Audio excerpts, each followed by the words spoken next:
Muy buenas tardes, creo que estamos ya en vivo.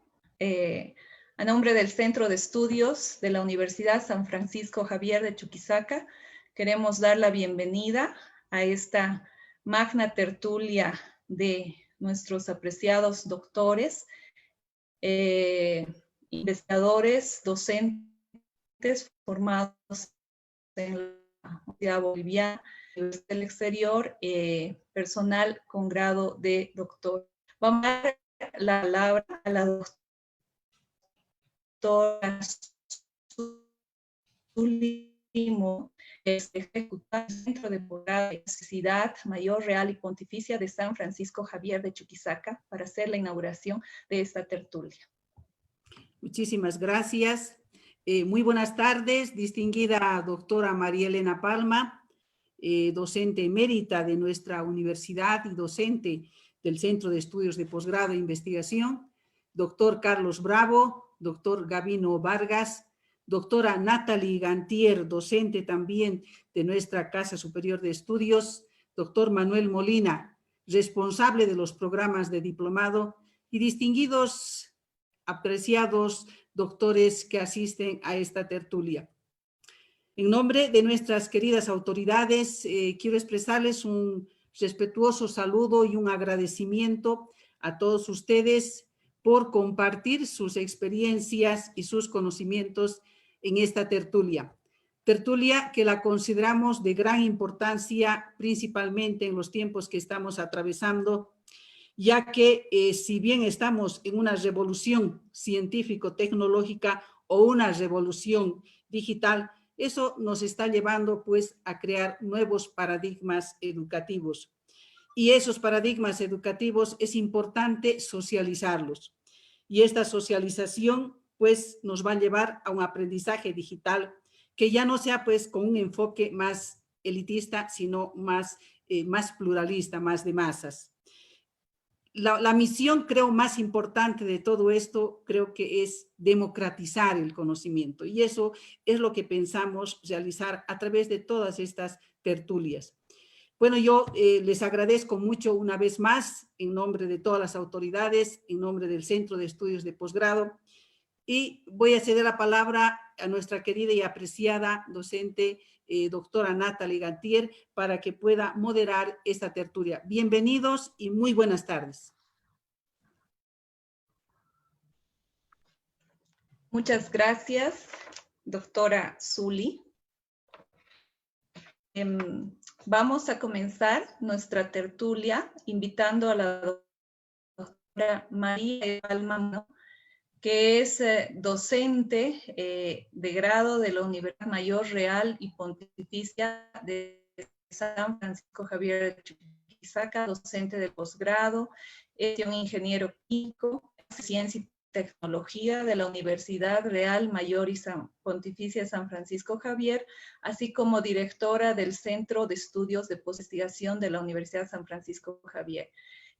Es investigador en líneas de educación, tecnologías de la información, la comunicación, medio ambiente, química, alimentos e ingeniería. Este día vamos a tener el tema de la tertulia, entornos de aprendizaje digital en la educación superior. La doctora María Elena Palma, en esta primera etapa, dándonos sus perspectivas sobre temática. Tiene la palabra, apreciada doctora María Elena Palma. Bueno, muy buenas tardes a todos los presentes. Un saludo especial a la directora del Centro de Posgrado, a Natalie, que es la organizadora de este evento, que gratamente puede reunirnos a muchos profesionales que tal vez estamos con el grado de doctorado o también a otros que estén interesados. Voy a solicitar a Litsi, por favor, que me pueda compartir pantalla para hacer una pequeña presentación. Voy a hablarles con un apoyo de PowerPoint. Por favor, Litsi. Ya está, doctora.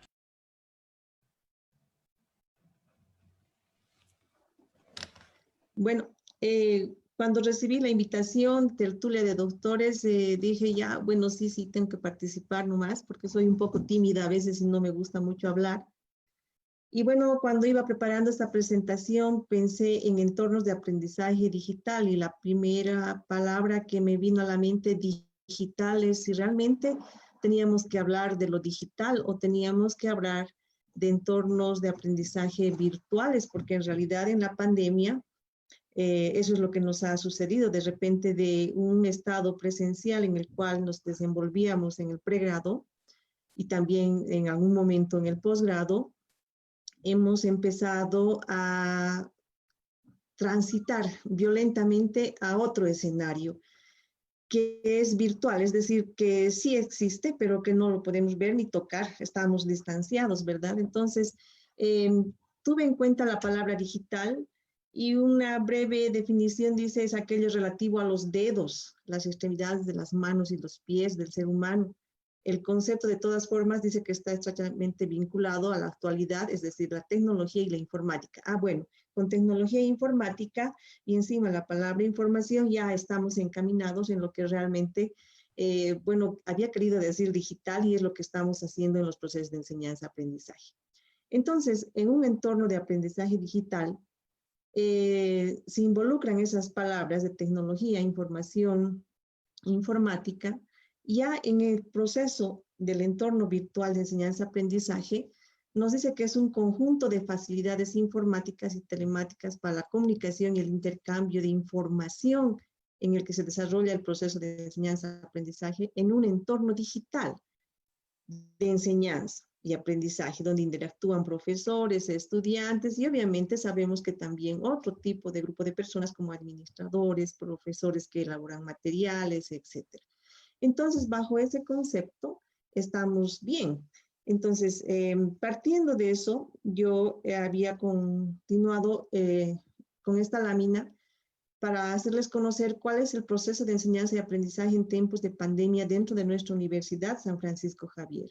Obviamente, este entorno de aprendizaje digital o virtual de la San Francisco involucra a los docentes y estudiantes. En el momento en que se dio esa situación, prácticamente el 14 de marzo, cuando nuestras autoridades decían, bueno, se suspenden las actividades y vamos a trabajar, parece virtual, hubo realmente un caos, un arrebato total para todos los profesores. Muchos seguramente de alguna manera trabajaban con un apoyo virtual. Tenemos el eCampus, que muchos profesores lo usábamos. Estaban alrededor de 560 aulas más o menos montadas, de las cuales seguramente un 40% estaban vigentes. Pero ya la cosa se puso seria, ¿no? Entonces tenemos más o menos 65,000 estudiantes a los cuales había que atender. Estábamos empezando la nueva gestión, el nuevo semestre, y teníamos que ver cómo hacer. Entonces, ahí empezó a aparecer que necesitábamos de repente canales de comunicación. Seguramente los correos electrónicos, WhatsApp, foros, Facebook, etcétera, hemos empezado a pensar cómo los utilizamos. Si entro al eCampus no sé manejarlo, ¿cómo hacemos para manejar? Otro elemento que es muy importante y tomar en cuenta es el desarrollo de materiales. Si mis materiales de la presencialidad estaban listos para llevarlos a la virtualidad, es decir, si estaban digitalizados, ¿no? Para que puedan realmente utilizarse en ese proceso de aprendizaje digital. Algo muy importante, también nos damos cuenta que empiezan a aparecer tutores, y les voy a explicar posteriormente a qué se refiere eso. Y de repente nuestros docentes teníamos que pensar si teníamos materiales, sistemas de control vía WhatsApp, pues si tenemos Safe Browser para controlar, si hacemos tutoría, evaluación, y de repente nuestro trabajo que antes duraba de, digamos, 4 o 6 horas por día, ahora de repente es todo el día. Nuestros estudiantes nos consultan día y noche. Entonces, debe ser seguramente la misma situación de proceso en todas las universidades o instituciones de educación superior. Entonces, ante esta situación, nuestra autoridad, el señor rector, se puso rápidamente en contacto con el ministerio y consiguió que se fuera a realizar un curso del manejo del Google Suite, es decir, para empezar a manejar el Classroom. Todos los profesores universitarios, que alrededor son de 1,300 más o menos en la San Francisco Javier, deberíamos habernos inscrito para saber manejar, ¿no? Una de las condiciones es que podamos tener un correo electrónico que sea Gmail. Entonces ahí se creó, por ejemplo, todos los docentes tenemos cuentas de correo electrónico con dominio USFX que es compatible con el Google y de esa manera entrar a este tipo de cursos. Hemos sido capacitados en los cursos básicos de cómo manejar el G Suite, sobre todo con el uso de Classroom. Y simultáneamente también se empezó a ya generar un nuevo programa que fue la formación de profesores de nuestra universidad en el eCampus. El eCampus en realidad es el que aloja a la plataforma Moodle de la Universidad San Francisco Javier, en la cual inicialmente les decía que estaban alrededor de 500 cursos montados. Sin embargo, después del curso, ya todas las facultades han entrado a ese proceso. En esta pantalla ustedes están observando 14 de las 16 facultades que tiene la universidad y tenemos más o menos 61 carreras y alrededor de 65,000 estudiantes. Este curso para profesores en el manejo del eCampus se denominó Educación Mediada por la Virtualidad y más o menos duró alrededor de 3 a 4 semanas en las cuales básicamente se les enseñó el manejo a los profesores desde el punto de vista de profesor, cómo habilitar un aula y todas las posibilidades que ésta nos ofrece. Todos los recursos, es decir, los canales de comunicación, las formas que tiene para subir archivos, para hacer evaluaciones, para hacer presentaciones, etcétera. Y bueno, la tarea final era armar y montar el curso que iba a realizar. Debemos recordar que cada docente manejamos de 2 a 3 asignaturas, en algunos casos hasta 8 asignaturas por el tipo de horas que tiene. Estos fueron los contenidos que se desarrollaron para formar a nuestros profesores y justamente el trabajo final que les mencionaba era la habilitación de un curso. Con esta formación, ¿qué es lo que hemos hecho de esas 14 unidades facultativas? Que más o menos el 80% de nuestros docentes por lo menos tengan una asignatura en el eCampus y todos nuestros estudiantes están registrados. Obviamente ha sido también una odisea cómo los íbamos a registrar si no los habíamos visto a los estudiantes. Era una primera semana que estábamos pasando y cómo incorporarlos a las plataformas. Tuvo que jugar bastante un trabajo duro la Dirección de Tecnologías de Información y Comunicación, hacernos llegar por el portal docente la lista de nuestros estudiantes con sus teléfonos. Los profesores hemos tenido que generar grupos apoyados con herramientas chiquitas digitales que nos permiten generar grupos de WhatsApp.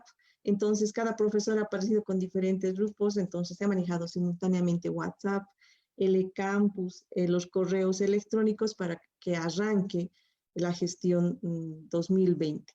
Actualmente el semestre 1 2020 de los semestralizados ya hemos acabado y vamos a iniciar el 19 una nueva gestión y obviamente ya más fortalecidos.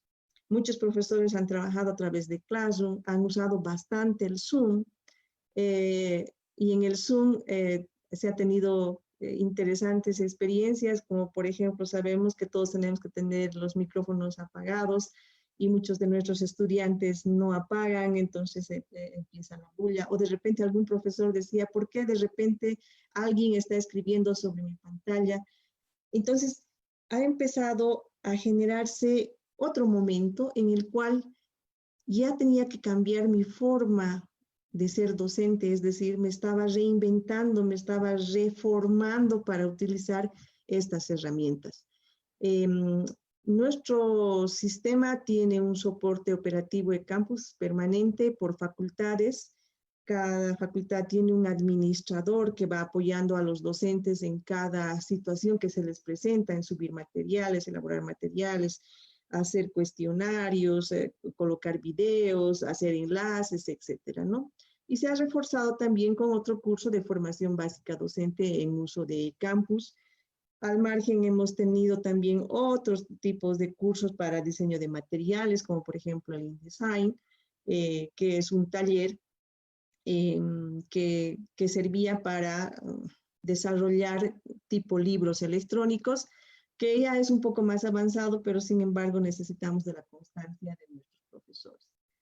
Algo muy importante de una conferencia que he querido rescatar es que para que nosotros podamos llegar en un momento en el Centro de Estudios de Posgrado de Investigación, nosotros iniciamos con la virtualidad prácticamente el año 2002. Teníamos nuestra propia plataforma y luego asumimos la plataforma Moodle, pero nosotros habíamos creado un modelo de educación virtual posgraduada, a partir del cual se fueron generando también reglamentos de educación virtual. Nuestra San Francisco Javier, el CEPI, fue la pionera y justamente la doctora Zuli Moreno estaba a la cabeza en esa oportunidad.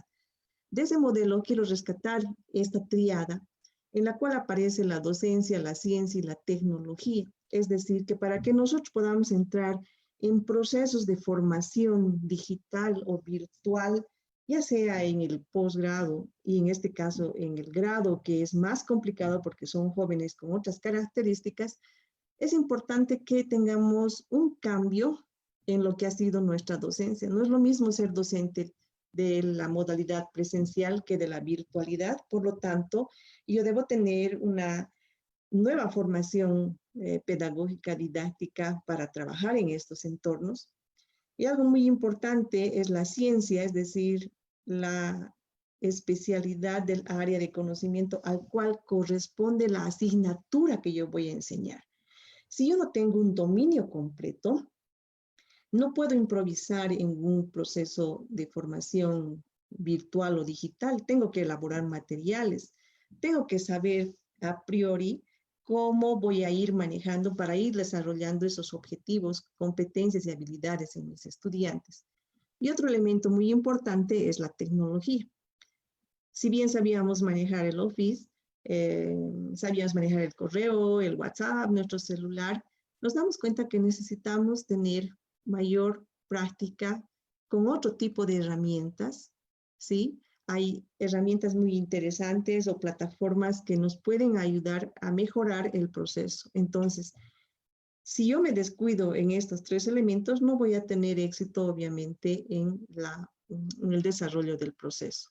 En esta triada aparece algo muy importante. De manera transversal aparece la investigación. Nosotros empezamos a investigar porque estamos justamente conectados a través de la virtualidad a lo que es la nube, a lo que es el Internet, y nos obliga a investigar, a leer más, no solamente nosotros como profesores, sino también nuestros estudiantes. Y al mismo tiempo se da la extensión e interacción.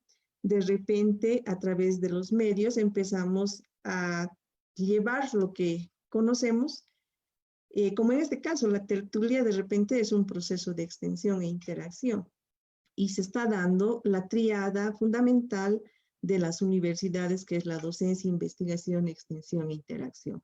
Entonces, nuestro trabajo en lo que es la formación virtual, tanto en grado, en posgrado, en la San Francisco Javier, no está improvisado.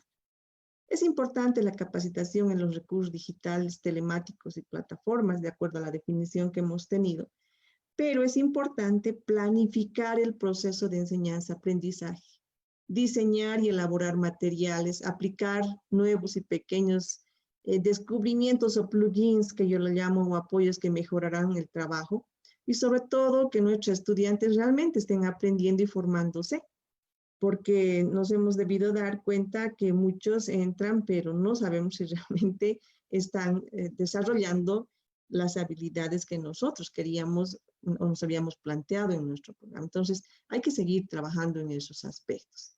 Por lo tanto, es importante diseñar actividades de aprendizaje.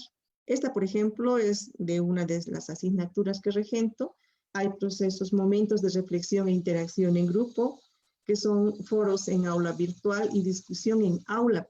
Eso es en la presencialidad, pero ahora como las clases son a través de Zoom y de acuerdo al reglamento, por lo menos una vez a la semana debemos motivar a nuestros estudiantes de que puedan hablar, que se genere un momento de discusión sobre la temática que estamos trabajando. Compartir experiencias extranjeras, eso realmente es genial, porque se nos facilita ahora con esto del proceso de enseñanza y aprendizaje virtual, traer a los científicos al aula. O sea, puedo invitar a profesores de otros lados y que sí van a asistir a mi aula, posiblemente en Zoom, tal vez a través de Meet o a través tal vez de YouTube, etcétera. Podemos traer. La práctica, hay que empezar a ver qué tipo de materiales podemos utilizar para que realmente empiecen a practicar nuestros estudiantes. Ahora sí se puede jugar mucho más y aplicar, por ejemplo, instrumentos de indagación empírica que yo requiero para mi asignatura. Y es importante que el contenido que nosotros hemos propuesto sea pues comprendido. Entonces hay que establecer actividades como, por ejemplo, cuestionarios, mapas conceptuales, sinópticos, esquemáticos, análisis de documentos, análisis de artículos científicos del área y profesión. De repente, cuando vemos esta lámina, parece mucho, y realmente es mucho porque eso se desarrolla durante un semestre en 20 semanas. Entonces hay que tener en cuenta, no emocionarnos de que es tan virtual y qué maravilla, puedo poner esto aquí y allá. Hay que tomar en cuenta que esos estudiantes están programados con 5 asignaturas como mínimo, y trabajar de forma virtual se triplica el trabajo, no solamente para nosotros como profesores, sino también para nuestros estudiantes. Entonces tenemos que pensar en forma conjunta cómo vamos a ir haciendo esas actividades para que no sobrecarguemos a nuestros estudiantes y realmente sea eficiente el trabajo. Entonces, a través de este diseño de actividades se da lo que es la investigación e interacción, que son los elementos que componen pues este proceso. Esta es una pantalla capturada de uno de mis cursos. El material está elaborado y está almacenado en Google Drive. Lo que se hace es que aparezca como libro digital en la plataforma y no se les da directamente para descargar en un principio, sino que está para que lo puedan leer en línea, porque nuestros estudiantes están acostumbrados a descargar todo lo que se les da y nunca lo leen. Entonces hay que ver la forma de motivar. En la parte inferior se encuentra también igual las diapositivas. Muchos me dicen en clases presenciales, ¿y nos va a dar las diapositivas? Yo les digo no, porque si te doy no vas a venir a clases.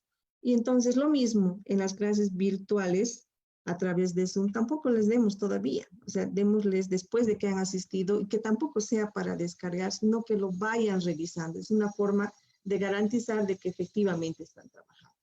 Otro tipo de plataforma que hemos estado trabajando y es específicamente en una asignatura práctica, como es el caso de la Informática 1, que es una asignatura para programación, en la cual utilizamos un software, en este caso el JavaScript. Lo que se ha hecho es diseñar una página en HTML en la cual está disponible pues la forma de trabajo de la asignatura, y se ha dispuesto una serie de elementos como por ejemplo librerías, calculadora y todos los capítulos de la práctica. Esta es una materia teórica práctica. La práctica se hacía en laboratorio, pero el laboratorio no pueden ya asistir, ¿no? Entonces, ellos pueden trabajar en sus celulares o en computadoras si es que tuvieran, y van descargando primero las librerías calculadora para que tengan el simulador del lenguaje. Entonces, resuelven primero el capítulo 0 para registrarse, luego el capítulo 1, ellos empiezan a trabajar, a leer, es como un libro que les va hablando y explicando cómo tienen que hacer. Tienen ejemplos resueltos y tienen ejemplos propuestos. Ellos deben aprobarlos con más o menos el 70%. Una vez que han completado el capítulo, deben registrarlo y solicitan defensa del capítulo, ¿no? Entonces, les aparece un examen que tiene su Safe Browser, no pueden salir del examen, y tienen que aprobar también por encima de 70. Entonces, está diseñado con 14 capítulos. Del 1 al 12 son primer y segundo parcial, el 13 es con prácticas y el capítulo 14 es el examen final. Entonces, nuestros estudiantes, como saben que tienen que sacar por encima de 70, llegan aprobando más o menos, o sea, siempre van a reintentar hasta llegar al 100, y hemos tenido muy buenos resultados. Este, por ejemplo, es uno de los capítulos, este es el capítulo 3, y si mal no estoy, vectores 3. Fíjense que tenemos aquí los ejemplos, que son de programación netamente, y también ellos tienen ejercicios para que los puedan resolver. Se plantea y tiene un tiempo de resolución. Cuando corrige le dice cuánto se ha sacado. Entonces, también hemos tenido experiencias con otros profesores que no han trabajado ni con páginas hechas por ellos mismos, ni tampoco con el eCampus, sino que han empezado a aplicar el curso de Google Suite, es decir, usar Classroom. Este es un ejemplo de informática aplicada para el área de económicas y empresariales, que no es programación, a diferencia de la anterior informática, que es del área de tecnología, que sí es programación, en el cual ha desarrollado o ha montado el curso de tal manera en el cual aparecen obviamente los anuncios y van a colocando por semanas los contenidos, y es tal vez el manejo del Classroom es mucho más sencillo. Pero, sin embargo, yo me voy más por el Moodle porque es mucho más completo el trabajo. Ayer tuve la oportunidad de ver otro tipo de apoyo digital con el doctor Bravo, que fue muy interesante. Y realmente cada vez nos damos cuenta que falta mucho más por aprender, y hay cosas nuevas que sí nos pueden ir ayudando a mejorar nuestro trabajo, y estas tertulias creo que son los momentos para compartir esas situaciones. ¿Qué reflexiones finales puedo tener de esta pequeña intervención? Se requiere una fundamentación teórica que conduzca el proceso virtual o digital. Yo pienso que es la educación a distancia, porque no podemos improvisar. Es todo un conjunto de elementos que tenemos que estudiar para encarar este tipo de educación. Hay paradigmas diferentes. En algún momento me decía uno de mis estudiantes de doctorado, por ejemplo, la conectividad a través de los canales. Tal vez el ejemplo que ayer veía con el doctor Bravo tenga que ver mucho con este elemento o este paradigma. Es necesario generar modelos de enseñanza y aprendizajes basados en lo digital y virtual. No se puede improvisar. No se trata de distraer al estudiante, sino realmente que desarrollen habilidades y competencias profesionales. Y el estudiante debe estar consciente de que se trata de que ponga mucho más de él para el logro de su perfil profesional. Entonces, la responsabilidad de la formación recae de repente en nuestro estudiante, y eso es con lo que tenemos que trabajar. Eso es lo que aún todavía no han entendido.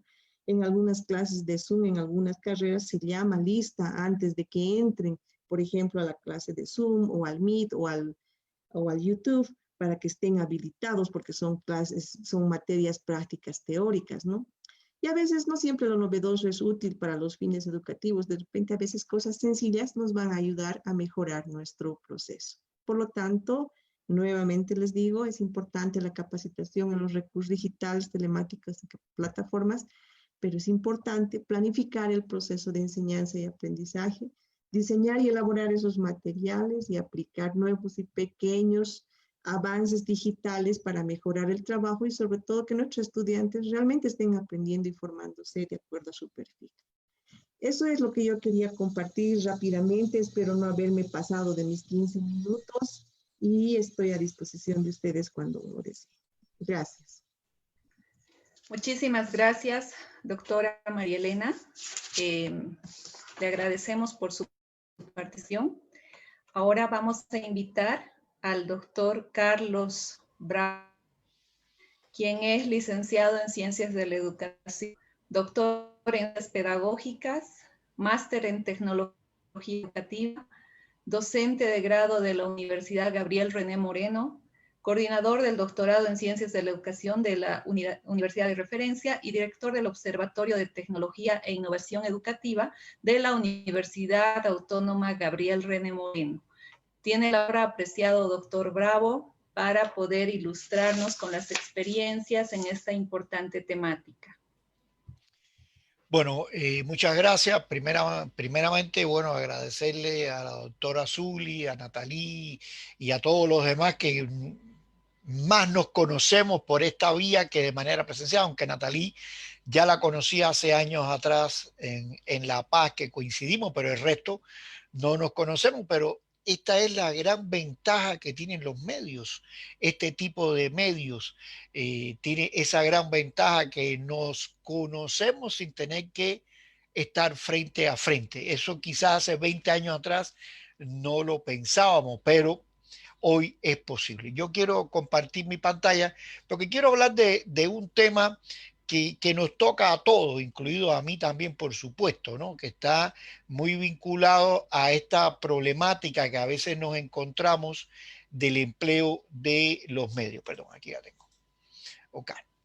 Realmente cuando nosotros trabajamos con los medios, en muchas ocasiones con el tema de los medios de enseñanza o los medios que estamos trabajando, nos pasa lo siguiente.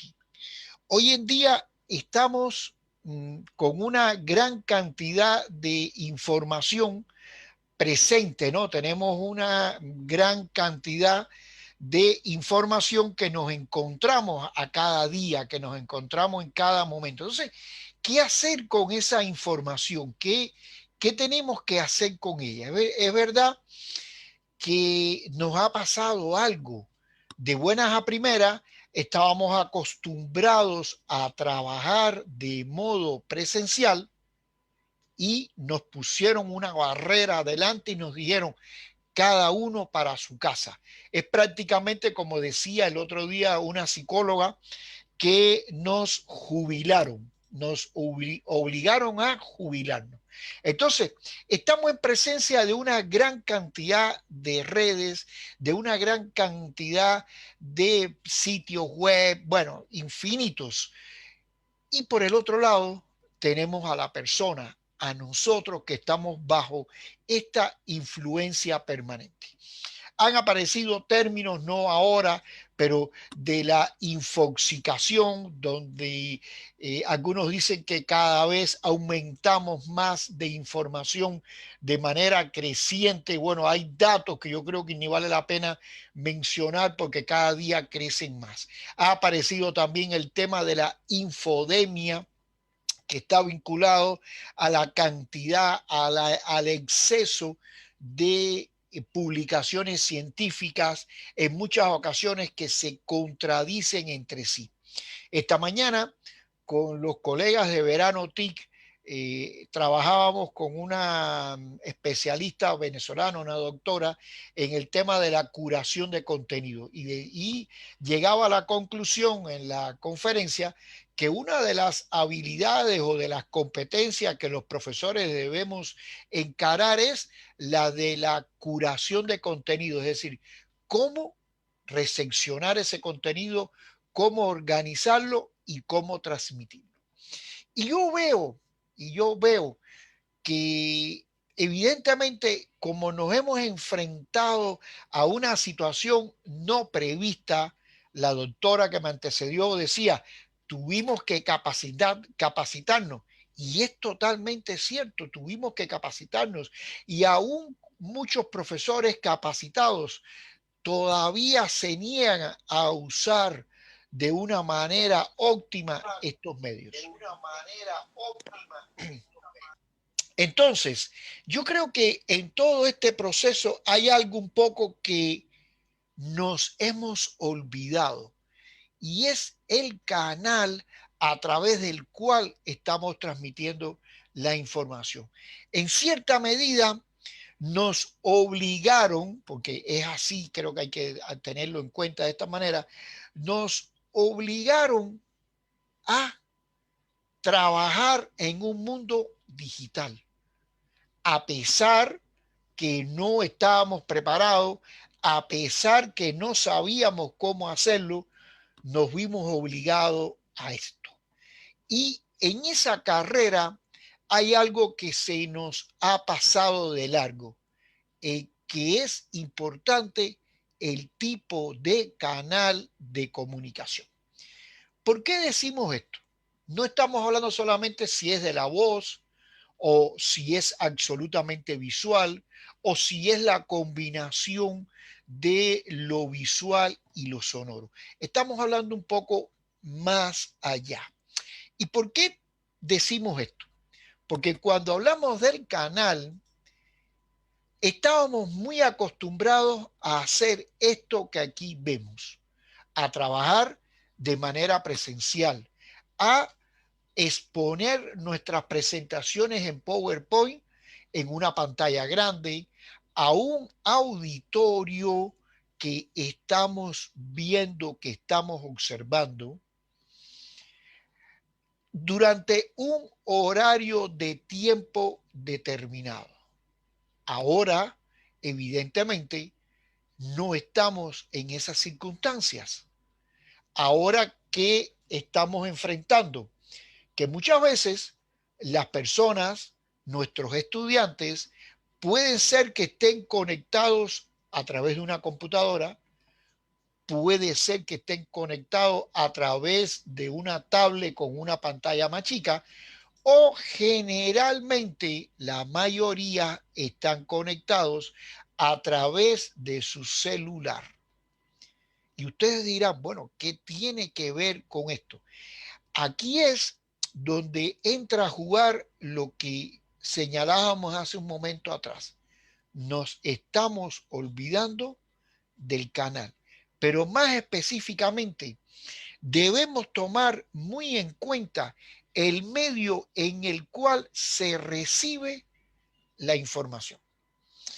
No es lo mismo que yo trabaje, por ejemplo, con un aula presencial, donde si el estudiante tal vez no ve bien porque está muy separado, se puede acercar.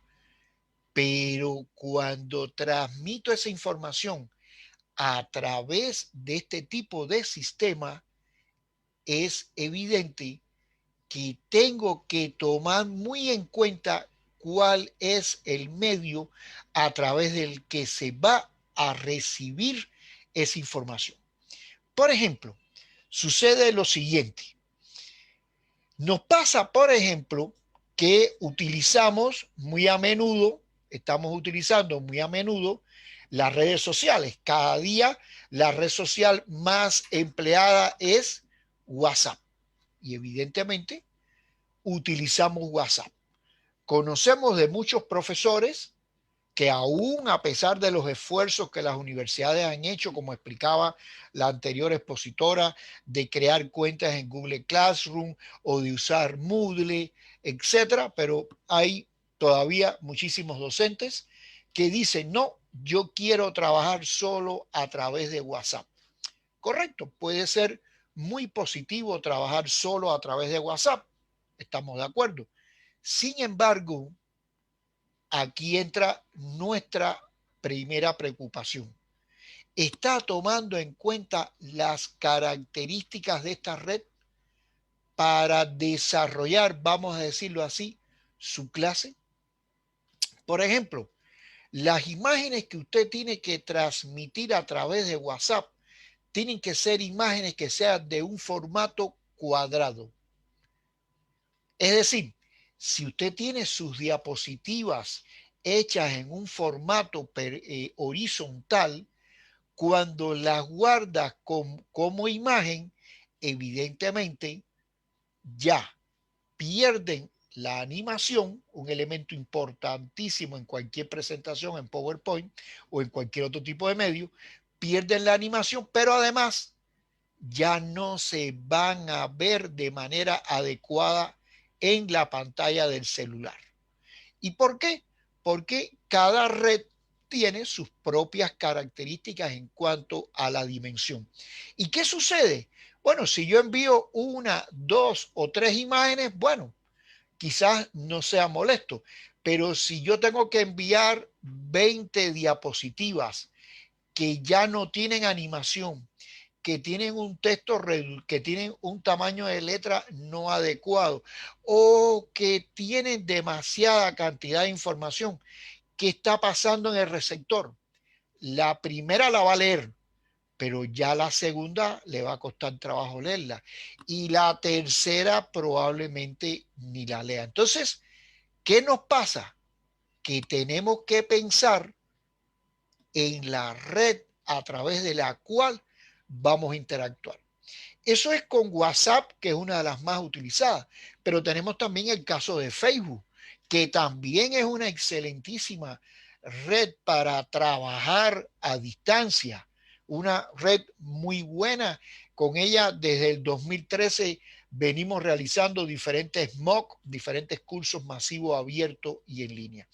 Y vale recordar que desde 2014, o creo que sí, o 2015, venimos realizando también a través de WhatsApp lo que le llamamos los WOP, que son los cursos abiertos a través de WhatsApp. Entonces, sí, son redes fantásticas que se pueden utilizar, pero ¿cómo utilizarlas? ¿Cómo emplearla? ¿Qué herramientas son las más adecuadas para cada una de ellas? Y otra red también que utilizamos mucho es YouTube. Bueno, ¿puedo transmitir mi presentación en PowerPoint tal y como lo hago de manera presencial? ¿La puedo transmitir también en YouTube? Yo diría que no. ¿Puedo hacer lo mismo en Facebook? Diría que no. ¿Qué sugiero? Que tengamos obligatoriamente que tomar en cuenta la red donde se transmite la información. No podemos olvidarnos de esa red.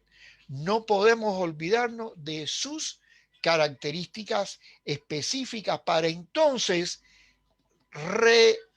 reeditar mi presentación en PowerPoint, buscar otro video, trabajar con otro documento. ¿Para qué? Para, sobre todo, que el estudiante no se canse, no se moleste, digamos, de tratar de ver algo que no lo puede ver. Entonces, esta es una tarea extra que tenemos que hacer los docentes. Lo que pasa es que nos sorprendió todo esto. Bueno, nadie podía estar preparado para esto y tuvimos que improvisar. Y yo diría que una gran cantidad de profesores lo han hecho de manera excelente. Pero como esto va a seguir, como este tipo de actividad va a seguir, pues mi consejo es para todos que en primer lugar revisemos, tomemos muy en cuenta cuál es el medio donde se va a recibir la información. Si es WhatsApp, si es YouTube, si es Facebook, si es otra red social, también tomar en cuenta ese tipo de medio porque es sumamente importante. Y además, tomar muy en cuenta la red donde se transmite la información.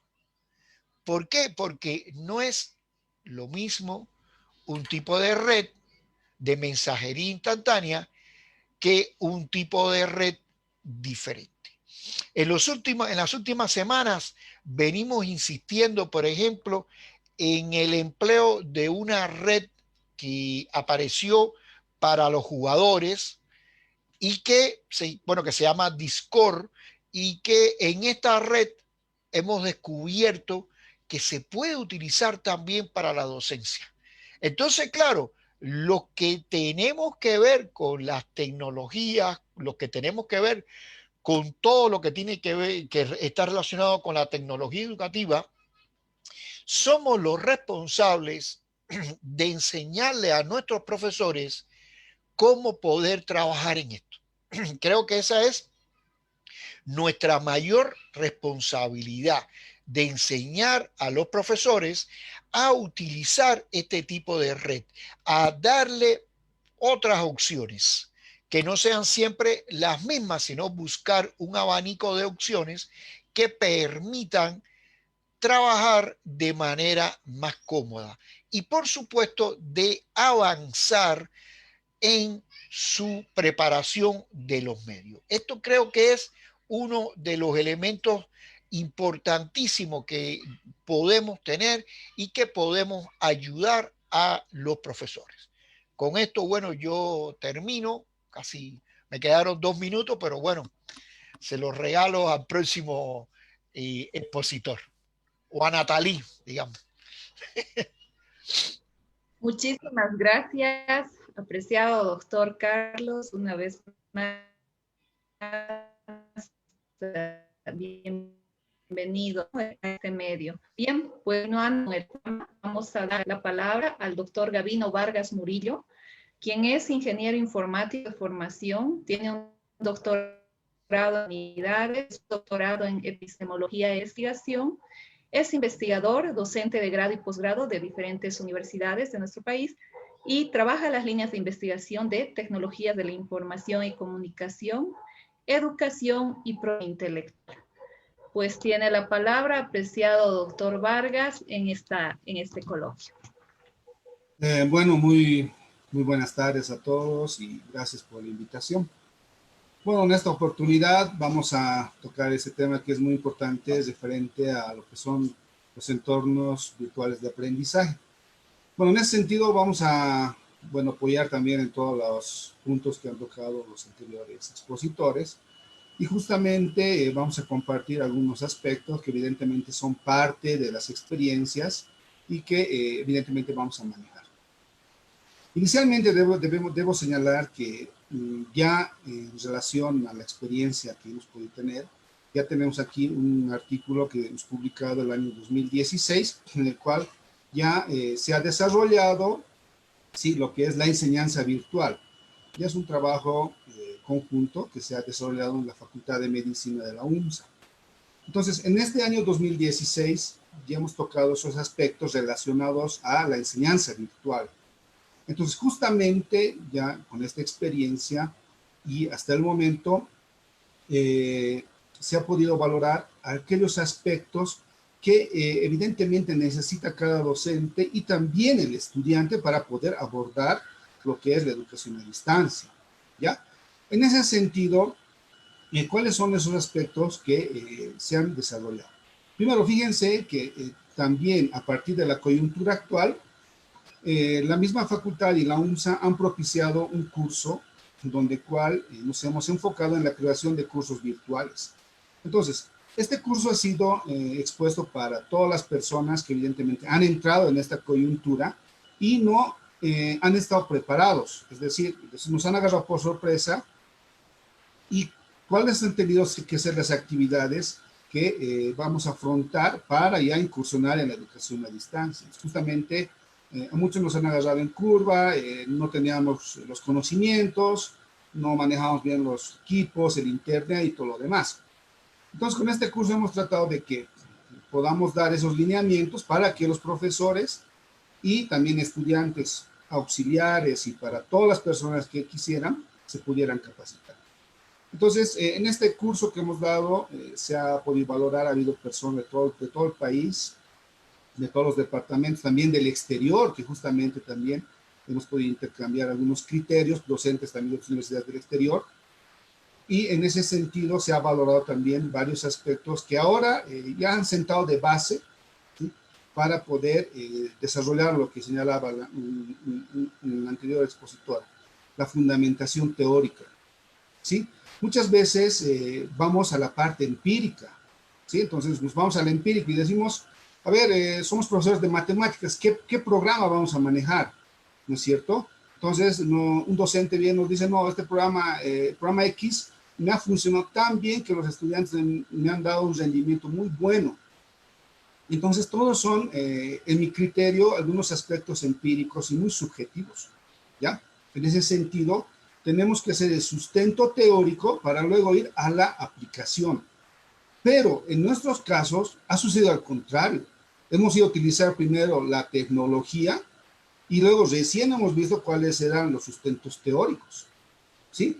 Y eso también ha sido razón de que no había en ese momento también esa fundamentación teórica. Entonces, como investigadores, evidentemente necesitamos tener un sustento teórico, ¿no es cierto?, para todo, ¿ya? Y podamos basar todo lo que vamos a hacer. Ahora, en ese sentido, me voy a permitir también mostrar acá este dato. Tenemos acá un documento también, que son las competencias digitales y su integración con herramientas tecnológicas en educación superior, ¿ya? Bueno, es un paper también que lo he escrito, y justamente este paper lo que hace es, explica, ¿ya?, todos esos aspectos que requerimos, ¿ya? Entonces, Como docentes, uno de los aspectos que deberíamos tener son competencias, ¿ya? Entonces, ¿qué es lo que sucede? El profesor tiene que afrontar lo que es la educación virtual. En la educación virtual no es simplemente el hecho de ir a un entorno virtual, a una plataforma y publicar los contenidos. Tenemos que tener ciertas competencias, es decir, habilidades, ¿ya? En las cuales nos podamos desenvolver, ¿sí? Entonces ya ahí sabemos, ¿no? Saber ser, saber hacer, todo lo demás. Ahora, fíjense que en este caso, este documento, lo que explica, ¿ya? Uno de los puntos muy importantes es saber buscar, saber navegar en Internet, un aspecto muy importante. En el momento de manejar un entorno virtual, el profesor publica un trabajo. Le dice al estudiante, quiero que me hagas un trabajo de X, de un tema, ¿ya? Y quiero que me lo remitas y yo lo voy a evaluar. Y el medio ya podrá ser una plataforma Moodle, podrá ser Facebook, WhatsApp, cualquier herramienta que tengamos a la mano. Pero ahí lo que viene es cómo vamos a evaluar ese documento, ¿ya? Entonces, tengo que tener una competencia de búsqueda de información científica. Entonces, el estudiante, en ese caso, me va a enviar un documento y me va a preguntar, profesor, he bajado este documento de un blog. Entonces, tenemos que tener las capacidades, fíjense que es un conjunto de elementos para incursionar en el entorno virtual de aprendizaje. Entonces, el profesor tiene que tener la capacidad de señalar y decir, a ver, ¿de dónde has bajado el documento? ¿Has bajado de Cielo? ¿Has bajado de Dialnet? ¿Has bajado de Doash? Muy bien. ¿Y cuáles son los elementos que evidentemente están verificando y nos dicen que ese documento tiene todos los respaldos científicos? Pues justamente acá viene el aspecto de las competencias digitales que debe de cada profesor. Luego tenemos la navegación, tenemos que saber evaluar. Entonces muchas veces, y eso lo digo por conocimiento de causa, ya por varios cursos que hemos desarrollado también en el doctorado, maestría y todo lo demás, muchos de los docentes carecen de estas competencias, ¿ya? Tenemos que tener una estrategia de búsqueda de información. ¿Para qué? Para que cuando tengamos el documento, podamos subirlo o compartir con el estudiante y tenga todos los sustentos que se requieren. Por otra parte, también tenemos que tener todas las capacidades y habilidades para enseñar al estudiante y decir, vas a buscar, lo vas a subir a la plataforma, al entorno, pero tienes que conocer estos elementos para poder subir ese documento, ¿sí? Inclusive ahí se puede generar el bulo, información falsa que asumen como verdadera, ¿no es cierto? Entonces, existen muchos aspectos que debemos considerar. Entonces, en este caso, uno de los aspectos que mi criterio es una de las que deben tener todos los docentes en el desarrollo de competencias digitales. Sin ir más lejos, uno de mis tesistas de doctorado ha terminado van a defender la tesis doctoral en relación a esto, a las competencias digitales, ¿sí? Justamente se ha desarrollado un programa ya de formación, una estrategia de capacitación, una estrategia para los docentes para que puedan ya incursionar y tener todos estos puntos y elementos, ¿ya? Entonces, justamente, a razón de todo esto, tenemos que ver que también, fíjense, que tenemos un abanico de oportunidades, ¿sí? Aquí pueden ver, ¿para qué me sirve un navegador? ¿Para qué quiero buscar información científica? Ahí está el DOACH, ¿ya? Perdón, si me ha retrocedido. Pero bueno, ese era un punto que quería mostrarles, que era esa situación. Ahora, el primer punto es poder desarrollar las competencias. Muchos no lo tenemos, pero prácticamente de manera empírica lo estamos desarrollando. Pero, ¿qué es lo que se pretende con este documento? Que podamos ver primero el sustento teórico, y digamos, quiero buscar información. ¿Qué es buscar información? ¿Qué es evaluar información?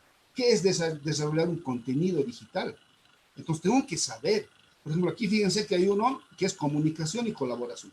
Si quiero comunicarme con el estudiante, tengo que saber primero qué es comunicarme. Y luego de eso recién voy a adoptar la herramienta, ¿sí? Entonces, tenemos que ir primero por el sustento teórico, ya luego vamos a empezar a manejar lo que son las tecnologías, que existe una infinidad de tecnologías, ¿ya?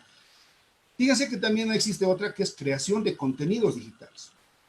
Entonces, ahí está la parte teórica y el profesor va a ver, creación de contenidos digitales había sido esta situación. Ahora, este documento no es que es el único, ¿no es cierto? Simplemente es uno que el suscrito lo ha propuesto, pero si alguien dice, no, no me gusta esta forma de abordar las competencias, existen muchos más, pero el escenario, este es para poder compartir esas experiencias. Es decir, que veamos como profesores este sustento que además les va a ayudar en el desarrollo y ya mismo en el, para poder fortalecer ese entorno virtual de aprendizaje que enseguida vamos a llevar, ¿ya? Entonces existen así muchas más competencias que ustedes las pueden estudiar. Esto lo pueden bajar, si gustan, se entran a Cielo o buscan en internet y ya está ahí publicado. Ahora, aquí fíjense que hay la integración de competencias, ¿ya? Con herramientas tecnológicas. Entonces, acá lo que ustedes pueden observar es un pequeño,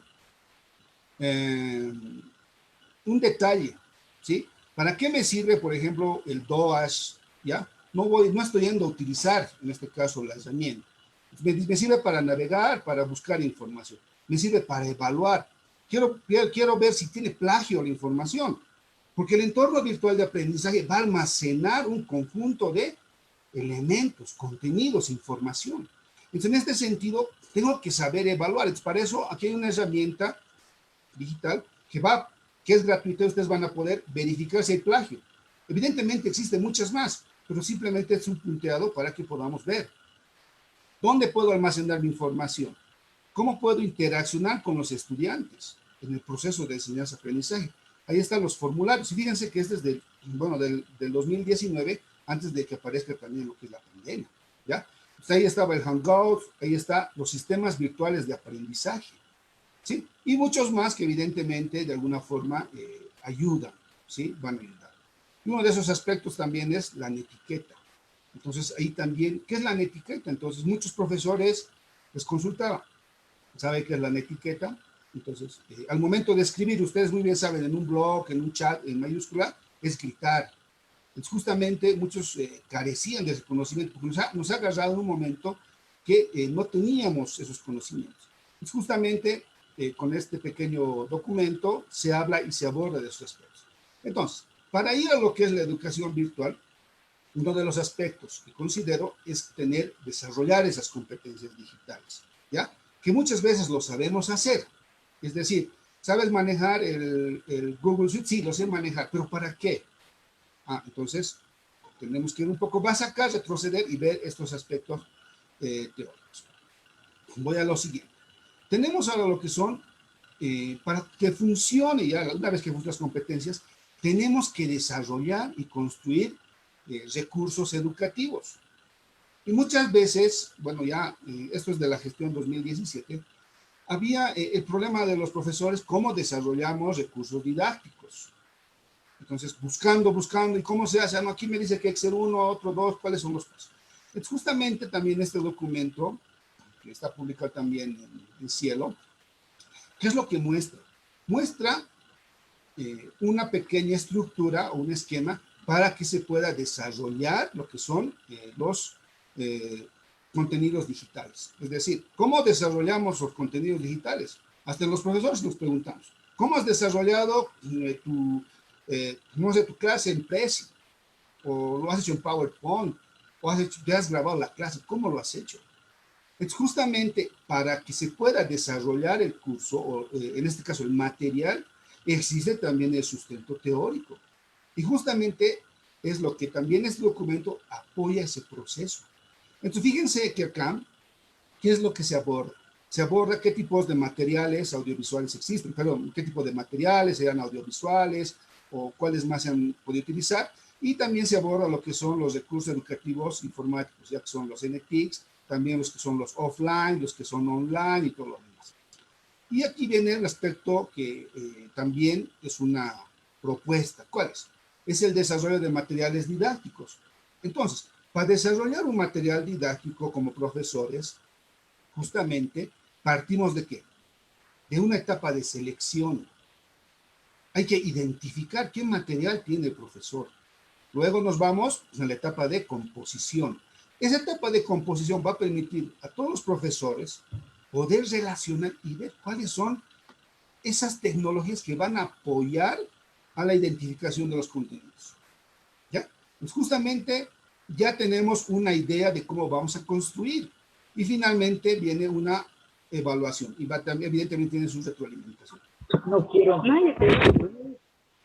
Bueno, y bueno, posteriormente también a este proceso apoya lo que son los recursos educativos en online y offline, es decir, cuáles son esos elementos que pueden utilizar también los profesores.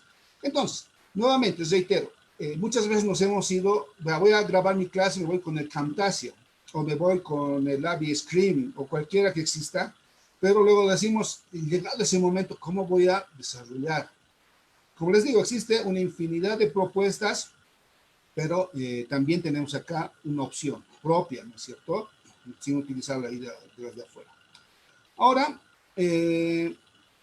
una vez que tenemos este aspecto, hemos identificado las competencias, estamos desarrollando las competencias, ya hemos desarrollado algunos contenidos, ya tenemos listo todo eso, viene también un aspecto que tiene que ser considerado por todos ustedes, ¿ya?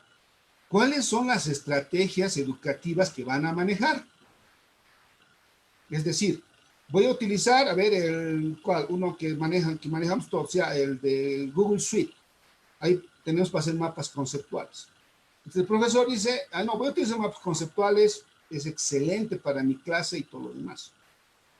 Pero nos estamos olvidando del sustento teórico y el apoyo. Entonces, ¿cuáles son las estrategias que van a sustentar el manejo de esta tecnología?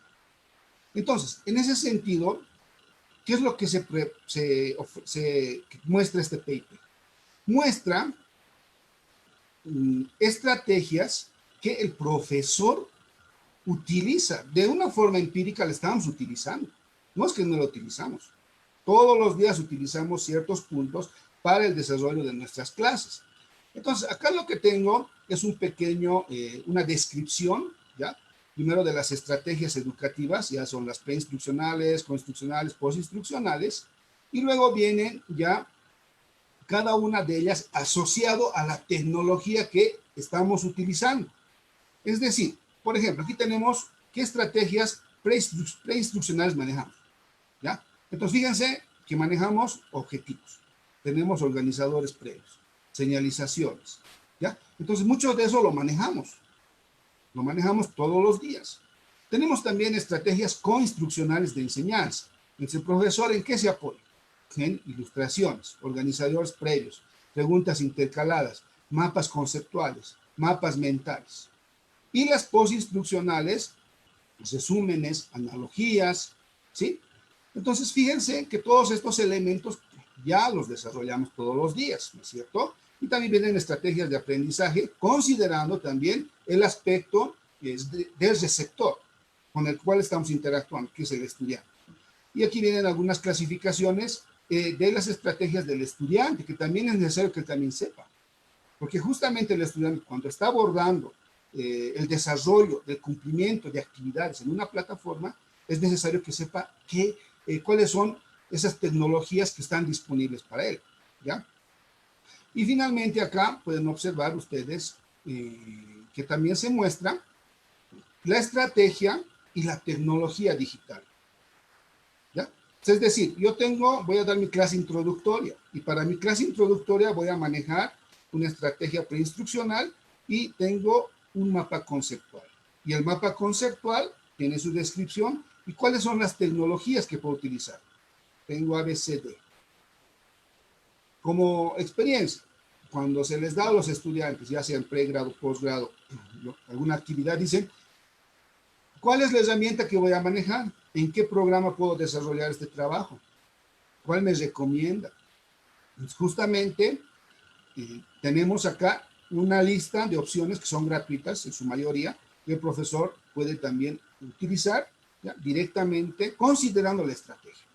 Es decir, tiene la estrategia, sustento, qué es lo que voy a manejar, y ahí lo voy a implementar y lo voy a aplicar, ¿ya? Y justamente viene para cada tipo de estrategia, ¿ya? Para que pueda utilizar tanto el estudiante como el profesor. Todo esto son elementos que al final van a contribuir a ¿qué? Al entorno personal de aprendizaje. Perdón, al entorno virtual de aprendizaje, que justamente también tiene un apartado que son los EPAs, que es el entorno personal de aprendizaje. Un entorno virtual de aprendizaje, justamente estoy trabajando ya también ahora en un paper, ¿ya? Espero que en unos meses también ya esté listo. Es sobre la virtualización de contenidos académicos. La virtualización de contenidos académicos es lo que estamos realizando nosotros, ¿ya? Para realizar una virtualización, ¿la virtualización en qué consiste? Es identificar, seleccionar nuestros materiales académicos y transformarlos para un entorno virtual de aprendizaje apoyado en las TIC. Esa es la virtualización. Entonces, si vamos a hacer la virtualización de contenidos digitales, esto está englobado en dos grupos, ¿ya? Uno, el profesor, y esto también es algo por una experiencia. Existen profesores que cuando nos han agarrado la pandemia, ¿qué es lo que ha sucedido? No había, muchas instituciones no tenían el entorno virtual de aprendizaje o la plataforma habilitada de manera institucional. Entonces, ¿cuál ha sido la selección más rápida? Han sido las redes sociales, Facebook, WhatsApp, y también ha sido el Classroom. ¿Sí? Muchos de los docentes han optado por Classroom, evidentemente. Pero no nos olvidemos que también tienen otras más. Por ejemplo, el Moodle, que muy bien lo han señalado, y también está el Chamilo, ¿ya? El Canva, existen otras más. Ahora, una vez de que se procede a la virtualización inicialmente de todo el plan de estudios, porque deberíamos partir de ahí. Muchas veces nos vamos a la segunda etapa, simplemente voy a virtualizar mi clase, pero también se debe considerar la virtualización de todo el plan de estudios. Es decir, si yo estoy en la carrera, bueno, a ver, de medicina, voy a agarrar todo el plan de estudios y tengo que virtualizar. Pero justamente cuando llegamos a la plataforma ya está todo hecho. Y simplemente virtualizamos la clase o nuestra materia. Y desconocemos y no vemos ese aspecto que también es muy importante. Ahora, los factores que no permiten conocer es, uno, que no tenemos la tecnología, la infraestructura, la unidad educativa no tiene, en este caso, el ambiente y todo lo demás, ¿sí? Es real eso. Pero en el otro caso, muchos han utilizado Classroom, pero también han utilizado el Moodle. ¿En dónde? En 1000 aulas, que es gratis. Entonces, han creado todas sus plataformas en 1000 aulas que están en Moodle y también han podido generar y desarrollar las actividades y recursos de manera muy similar como si fuera la institucional. Simplemente que tiene el apartado de publicidad. Lo demás es todo. Bueno, entonces, continuando con este aspecto de la virtualización, ya hemos virtualizado el plan de estudios, ahora vamos a virtualizar nuestra clase. Les comento que para virtualizar no es solo las buenas intenciones del profesor, ¿ya? Pero en nuestra actualidad hemos llegado a ese aspecto. Para llegar a la virtualización, que es llevar todo lo que está en nuestros documentos de nuestra clase y llevarlo a una aula virtual o un entorno virtual de aprendizaje, es el trabajo de varias personas. ¿Quiénes trabajan? Tiene que estar primero el pedagogo, evidentemente. Tiene que haber un ingeniero en sistemas. ¿Qué va a hacer el ingeniero en sistemas? Tiene que ver que la plataforma esté funcionando bien, que los estudiantes pueden ingresar, no pueden ingresar.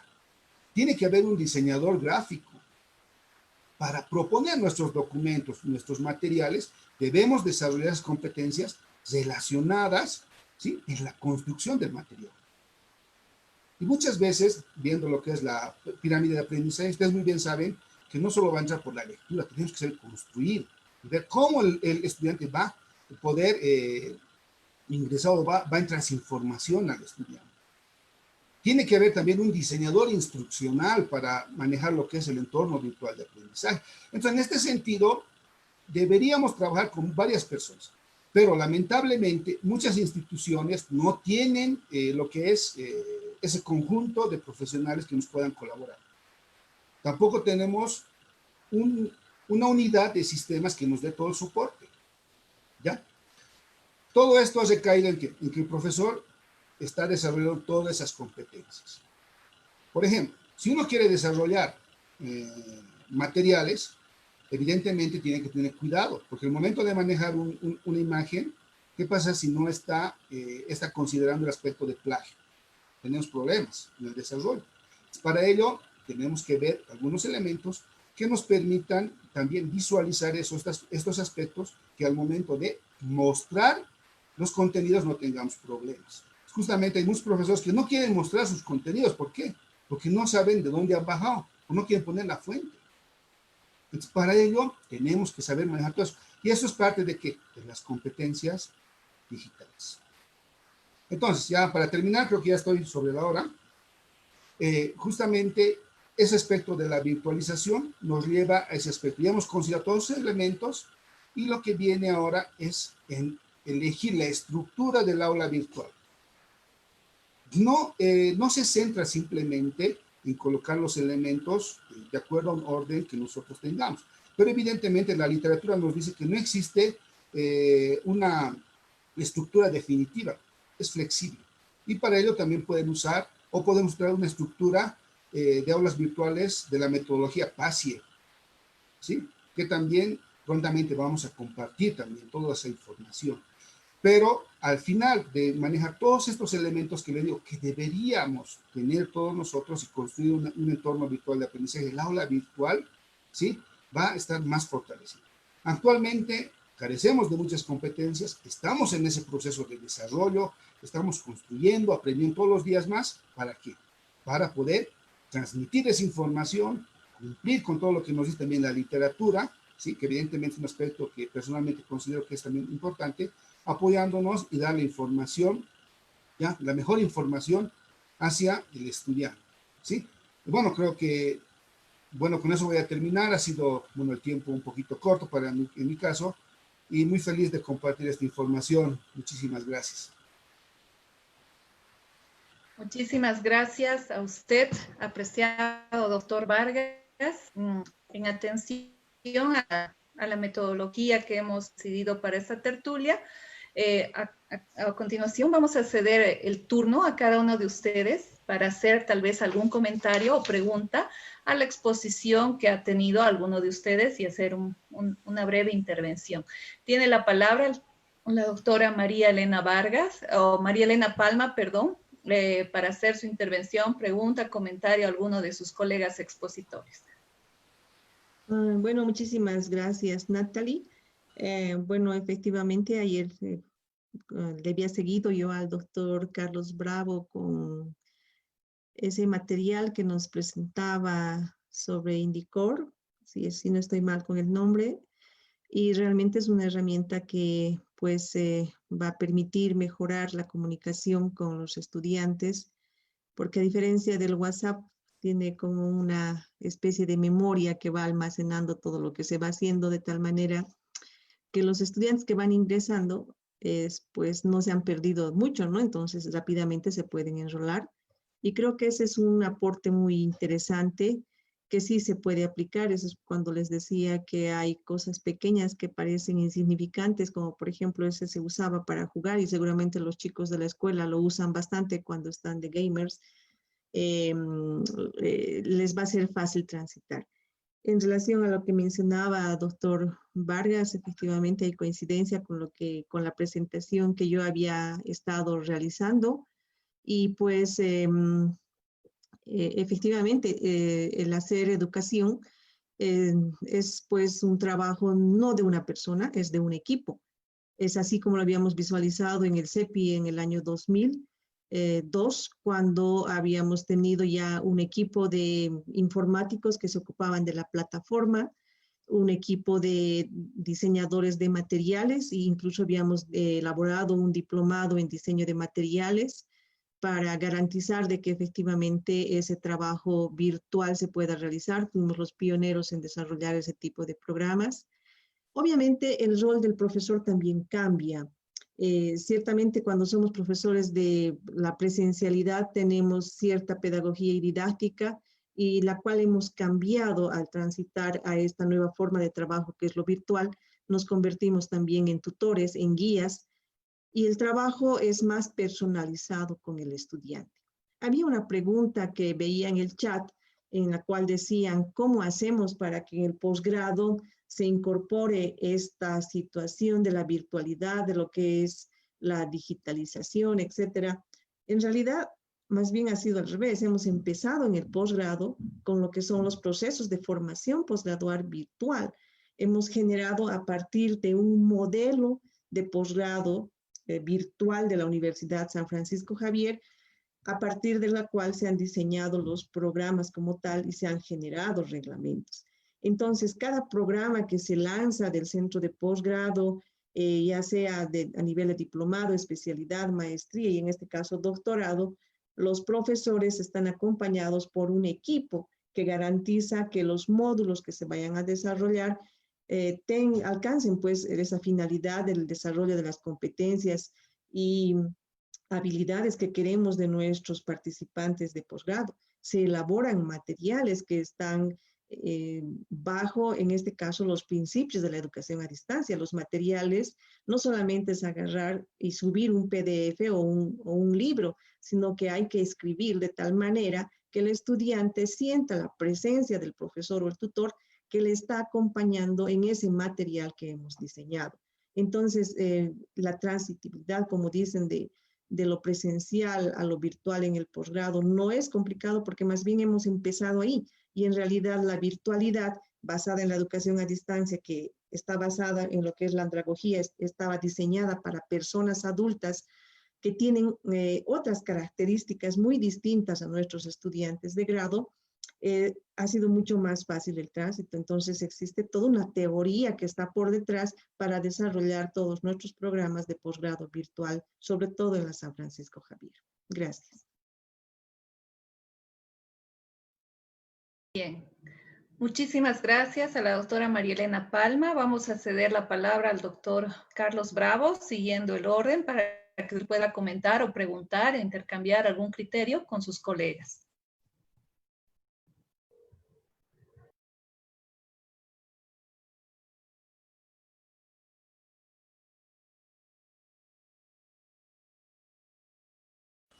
¿Está deshabilitado el micrófono, doctor? Ya, gracias. Gracias. Bueno, yo comenzaba diciendo que estamos en un momento que nunca lo pensamos. Era imposible que lo pensáramos. Y en especial con el uso de la tecnología. Estas tecnologías que llegaron desde hace mucho rato lo hicieron para quedarse. Está claro que aparecerán nuevas, volverán a seguir apareciendo nuevas y nunca terminaremos de aprender cuál es la que más nos conviene, porque siempre va a aparecer algo. Nosotros desde hace ya casi 200 días, cuando unos 10 días después que se decretó acá ya el estado de la pandemia y por supuesto que ya cada uno se fue a su casa prácticamente, unos días después de esa cuarentena empezamos a publicar lo que llamamos las recomendaciones diarias. Y ya vamos casi por la 200. Y en todos estos días, cada una de las recomendaciones, he aprendido cantidad de herramientas. ¿Tengo que usarlas todas? Por supuesto que no. Y todas, ¿tengo que incorporarlas? Tampoco. La mejor herramienta es la que uno maneja. Pero hoy en día tenemos que revisar esa herramienta. Hoy en día tenemos que mejorar el trabajo con la misma y ser muy creativos. Casi diría la totalidad de los recursos, de los medios que usamos hoy en día, ninguno fue creado para trabajar en la enseñanza, o muy pocos fueron creados con esta visión. Pero somos los educadores lo que les hemos dado ese lado educativo y que en muchas ocasiones lo hemos hecho aumentar. Está el caso de esta plataforma Zoom, que antes de la pandemia era conocida, pero no tanto. Sin embargo, gracias, vamos a decirlo así, a la pandemia, Zoom se ha convertido en una empresa con unas ganancias tan elevadas como muchas de las empresas aéreas internacionales. ha duplicado, quintuplicado, bueno, ha elevado considerablemente su capital. Y ha sido por el uso que se le está dando a Zoom, en detrimento, por supuesto, de otras plataformas que también hacen lo mismo que Zoom. Pero evidentemente estamos en un momento en que si perdemos lo que hemos avanzado, yo creo que vamos a hacer un retroceso. Que mejoremos, como decíamos nosotros, el diseño de nuestros medios, tenemos que ir a ese camino. Que reduzcamos la cantidad de información, vamos a ese camino. Pero nos encontramos con la necesidad de usar las tecnologías. Ahora que ya le perdimos el miedo a usarla, vamos a seguir usándola. Ese es mi mensaje y bueno, nuevamente mi agradecimiento a la universidad, al CEPI y a todas las personas que hoy en día nos están compartiendo acá. Muchísimas gracias, doctor. De la misma manera, vamos a dar el espacio para que el doctor Gavino Vargas pueda hacer un comentario, alguna pregunta a sus colegas. Tiene la palabra, apreciado doctor Vargas. Bueno, muchas gracias. Bueno, como una pequeña reflexión, bueno, ver que todo lo que hemos manejado, lo que tenemos en conocimiento sobre este momento, sobre tecnologías, sobre la educación virtual, sea una oportunidad para todos nosotros, ¿sí? Es decir, tenemos que verlo como una oportunidad en todas las dimensiones, en todos los aspectos posibles. Es decir, que nos permita también desarrollarnos como investigadores.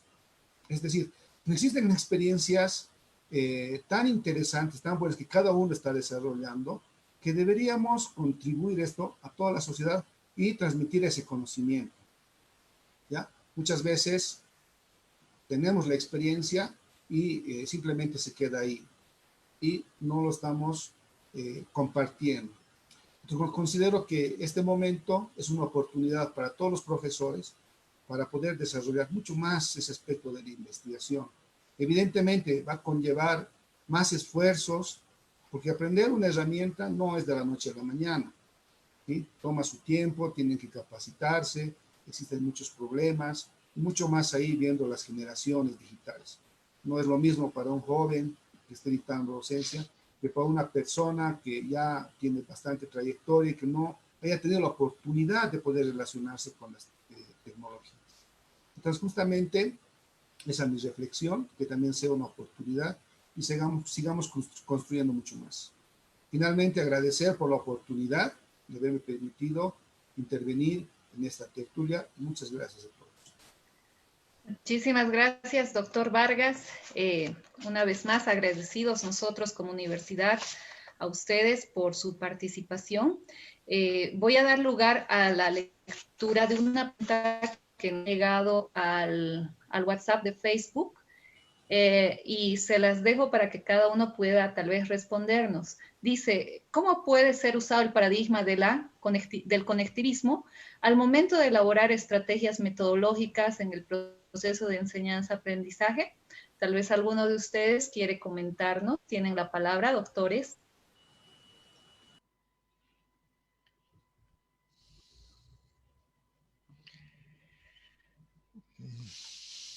Bueno, es que la pregunta es muy amplia, ¿no? La pregunta es un poco amplia porque se refiere a esta teoría del conectivismo, ¿no? A ver, yo la estuve Así leyendo. es. Bueno, el conectivismo en realidad, algunos lo llaman paradigma, algunos no le llaman paradigma, tiene muchas aristas, ¿no? A favor y en contra. Lo que sí está claro en esta concepción del conectivismo, que cada día estamos más conectados. Algunos lo critican, otros lo dicen que es lo correcto. Bueno, hay muchísimos criterios en este sentido, pero yo creo que lo más importante es sobre todo no quedarnos en un solo elemento, ¿no? Sino que debemos ver otros paradigmas también que no es solamente el conectivismo. Pero el conectivismo, como decía, la idea es que estamos conectados, que estamos siempre usando toda una serie de recursos, una serie de medios y que evidentemente, bueno, tenemos que seguir avanzando en su empleo. Pero más allá, yo por lo menos nunca lo he considerado como un paradigma. Por ahí tengo un artículo donde en cierta ocasión hice toda una serie de críticas a uno de los primeros documentos del conectivismo, ¿no? Y que, bueno, lo voy subrayando, le voy haciendo una serie de observaciones. Pero aquí lo importante es sumar, nunca restar. Muchísimas gracias, doctor Bravo. También tenemos otra pregunta que había sido, que está en el chat y también la abro para que cualquiera de ustedes pueda comentárnoslas. Tiene que ver con el tema de que si en algún momento, a raíz de el uso de las tecnologías de la información y comunicación, el rol del docente va a dejar de ser indispensable en los procesos de enseñanza. Tienen la palabra, cualquiera de ustedes puede contestar.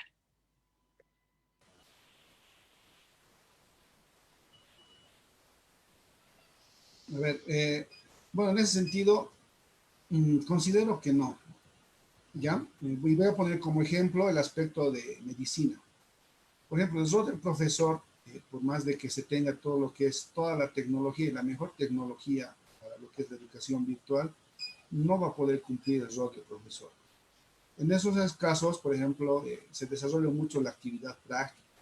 Entonces, estás relacionado con centros hospitalarios, nosocomios, y simplemente el aspecto que va a poder apoyar es el aspecto teórico, pero la parte práctica, hacer simulaciones, tener que ir con los pacientes, ver qué tipo de patologías y todo lo demás, evidentemente que no se va a poder. Entonces, es una apreciación que considero tomando como ejemplo esa área que es de salud. Justamente considero que no. Evidentemente apoya en gran manera, sí va a apoyar en gran manera. Posiblemente en algunos aspectos sí va a ayudar mucho. No nos olvidemos que todavía falta, tenemos un camino todavía que tenemos que recorrer para ver cuándo vamos a volver a la anterior normalidad. Entonces, antes de volver a ello, vamos a continuar todavía con estos aspectos y los mismos profesores los que nos van a dar todas esas experiencias, ¿sí?, en relación a esta situación. Pero personalmente considero que no. Bueno, yo quería comentar, cuando hablábamos del conectivismo, básicamente dice que se va dando por conexiones en redes del conocimiento.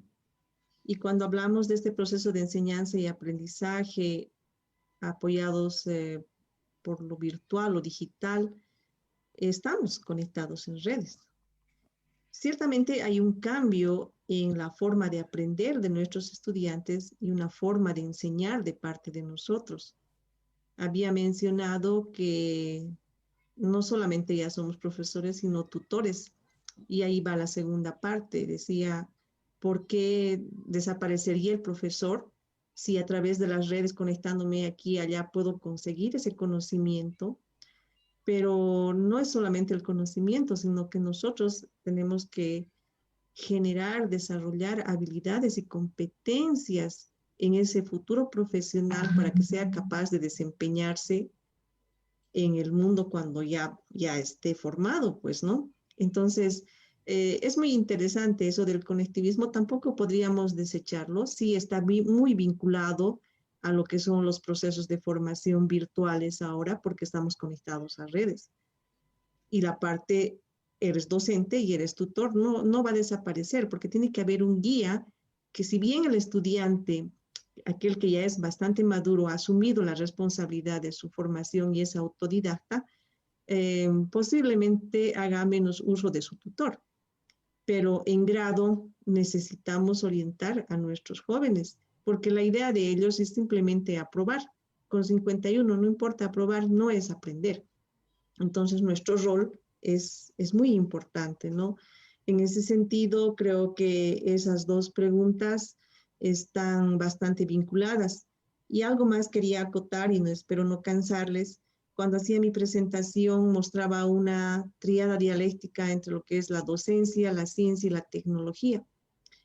La ciencia, o sea, obviamente tengo que tener un dominio completo de la asignatura que yo estoy impartiendo. Si no lo tengo, posiblemente el rol de tutor no lo pueda tener, no vaya a resultar que mi estudiante sepa más que yo.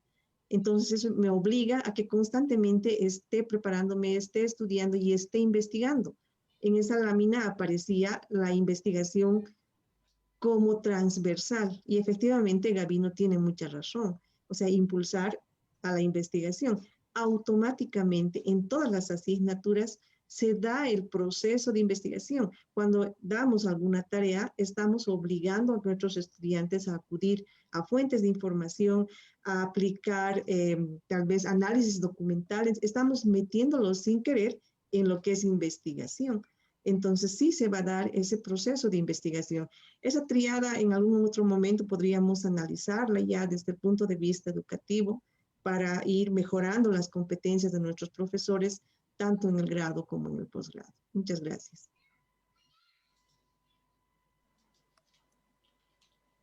Bien, no sé si alguien más quiere participar de nuestros queridos panelistas. Creo que, doctor Bravo.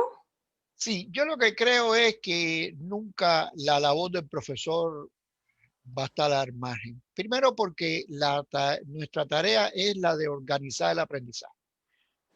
Y ese aprendizaje lo vamos a organizar de una manera u otra, independientemente del medio, de la red que nosotros vayamos a utilizar. Es decir, no hay nunca, la sustitución del profesor es imposible. Yo creo que eso es una tarea, esa es imposible. Hay muchos criterios hoy en día ante esto, que es mejor que los chicos se queden en sus casas aprendiendo, pero eso es imposible porque se requiere la socialización, se requiere el contacto personal.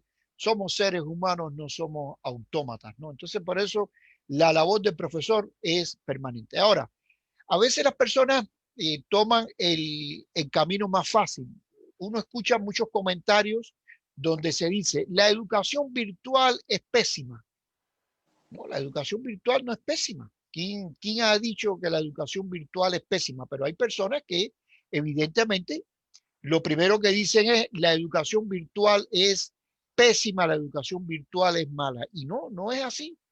¿Por qué? Porque han tenido quizás alguna experiencia en ese campo. Bueno, tal vez, pero la labor del profesor va a ser siempre, siempre la de organizar ese proceso de aprendizaje, va a ser siempre la de seleccionar los medios, los recursos con los cuales uno tiene que trabajar. Entonces, nunca, no importa que sea en un área o en otra, en cualquier área la labor es insustituible y sea lo mismo a distancia que de manera presencial. Lo que pasa es que pensamos que lo sustituimos porque no lo vemos, pero eso es falso.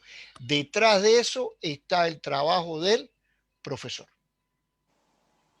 Bien, muchísimas gracias. No sé si el doctor Vargas tiene algo que comentar para que hagamos el cierre posterior a la tertulia. Bueno, a modo de cierre, simplemente señalar que todo lo que estamos aprendiendo hoy, mañana va a pasar algo nuevo, ¿sí? Muchas veces invertimos esfuerzo en capacitarnos, pero mañana aparece algo más novedoso, inclusive que tiene mayores, es más amplio su cobertura, su aplicación, tiene más bondades. Entonces, justamente hay que estar preparados y capacitarnos constantemente. Es decir, hemos entrado en esa etapa, la era de la tecnología, han emergido hasta trabajos tecnológicos ahora. Entonces hay que estar preparados, hay que leer y estemos capacitándonos continuamente. Con eso cierro. Gracias. Muchísimas gracias, doctor Vargas.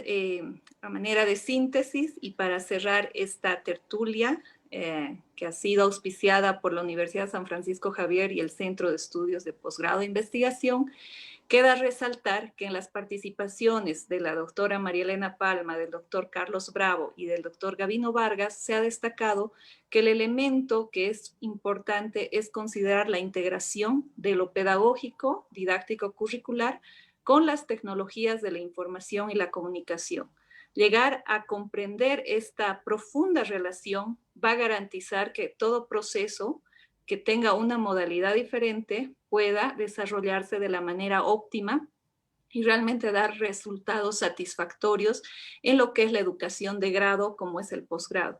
Si bien cada uno de estas modalidades tiene su particularidad, es importante considerar lo que habían tocado los doctores, que es justamente el elemento didáctico curricular, el que exista un fundamento planificado, que sepa utilizar los canales de tecnología adecuados y las características del medio para poder realmente difundir y llegar a un conocimiento que sea efectivo, particularmente en un rol cercano de tutoría y mentoría en el caso del grado, donde los estudiantes a veces requieren mayor apoyo, y desde luego también para lo que va a ser la educación de posgrado. Sin duda los criterios que nos han vertido nos dejan muy satisfechos y bueno, con los desafíos en la educación para seguir caminando en este tránsito que creemos va a continuar más allá de la pandemia, porque las tecnologías de la información han venido a quedarse y van a ser una herramienta más, así como una vez lo fue la tiza. Hoy en día tenemos las aplicaciones, las redes y todos esos recursos que como elementos del proceso de enseñanza-aprendizaje van a tener que interactuar con los criterios docentes que muy bien han desarrollado los doctores y desarrollar esas competencias de las que hablaba el doctor Vargas, que nos van a llevar a un éxito en nuestros procesos de aprendizaje.